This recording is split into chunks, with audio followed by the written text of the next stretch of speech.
Comer carne na Semana Santa não pode. Mas comer peixe pode?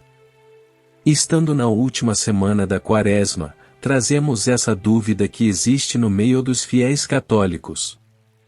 Na Igreja Católica, a abstinência de carne é tradicionalmente observada na quarta-feira de cinzas, e todas as sextas-feiras da Quaresma como um ato de penitência e renúncia. Além disso, na Sexta-feira Santa, é obrigatório o jejum e abstinência de carne para todos os católicos que tenham idade entre 18 e 59 anos, a menos que haja alguma razão médica ou outras circunstâncias especiais que justifiquem o não cumprimento da obrigação.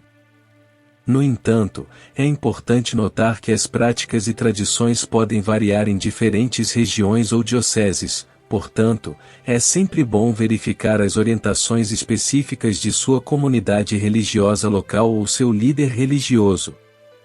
Por que razão, a abstinência de carne? A abstinência de carne é uma prática comum em muitas religiões e tradições, incluindo a Igreja Católica.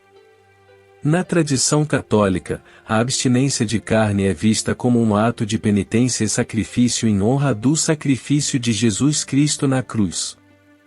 Na Quaresma, que é um período de 40 dias que antecede a Páscoa, muitos católicos escolhem se abster de certos alimentos ou atividades, como uma forma de se prepararem para a celebração da ressurreição de Jesus Cristo.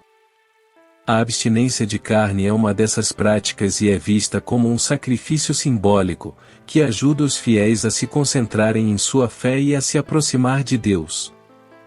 Mas o que percebemos na prática, é que a abstinência se resume à carne vermelha porque tem sido historicamente considerada um alimento de luxo.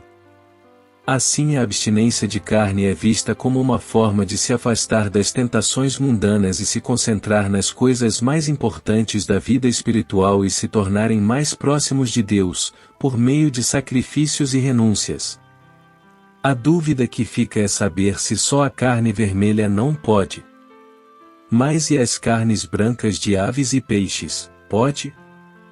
A dúvida vem do fato de que comer uma peixada ou bacalhoada na sexta-feira da Paixão não é sacrifício de ninguém. É importante notar que a abstinência de carne durante a Quaresma, incluindo a Sexta-feira Santa, não é apenas sobre a carne em si, mas sim sobre o ato de renúncia e sacrifício como um todo. Na tradição católica, a escolha de se abster de carne é vista como um sacrifício simbólico que ajuda os fiéis a se concentrarem em sua fé e a se aproximar de Deus. No entanto, a Igreja Católica permite o consumo de peixe durante a Quaresma, incluindo a Sexta-feira Santa, porque historicamente o peixe era considerado um alimento menos luxuoso e indulgente do que a carne. Assim, ao se abster de carne e escolher comer peixe, os fiéis ainda estariam fazendo um ato de sacrifício e renúncia. Em resumo, a abstinência de carne, principalmente na Sexta-feira Santa, deixa dúvidas para muitos. Seria bom que digam nos comentários o que vocês acham. Sobre essa polêmica, como eu deveria consultar o Senhor meu Deus? O importante é encontrar uma prática que faça sentido para você e que te ajude a se conectar com o divino. Além disso, é sempre útil conversar com líderes religiosos, como padres, pastores ou rabinos, que podem oferecer orientação e conselhos sobre como se conectar com Deus de acordo com a tradição religiosa específica.